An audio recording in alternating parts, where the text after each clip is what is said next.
was still a young nation, and the West had just begun to be settled. When pioneers set out over 1,000 miles in covered wagons, they took with them nothing but the bare essentials, just enough food and water to survive. When they got to their homestead, they farmed just enough land to feed their family.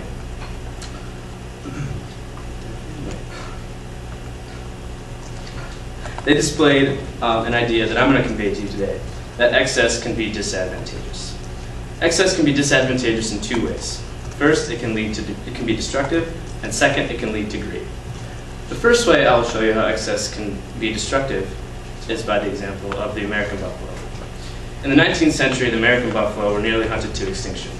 Before the permanent settlement of the plains, the American buffalo roamed in herds in excess of nearly 1 million. During this time, Native Americans modestly hunted them. They killed them for only what they needed, and they never wasted anything. It was their way of life. The 19th century provoked a commercial slaughter of the buffalo through the government and the settlers.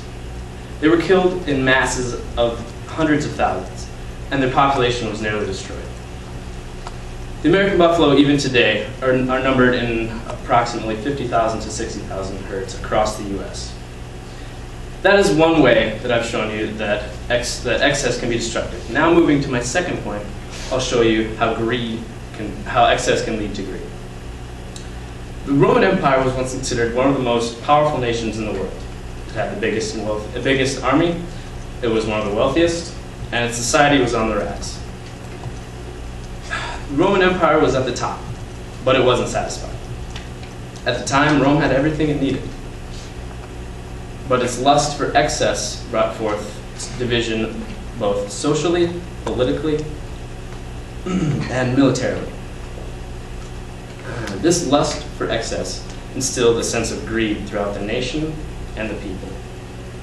This greed was instilled and ultimately led to the fall of the Roman Empire. And this is my second example of how excess can lead to greed. I've shown you how excess can be destructive through the buffalo, and it can lead to greed through the fall of the Roman Empire. So no matter what, even if you're Bear Grylls, man versus wild, surviving against elements, or you're about to sit down to a Thanksgiving meal with your family, here's something to keep in mind. Excess can be disadvantageous because it can be destructive. It can also bring forth greed.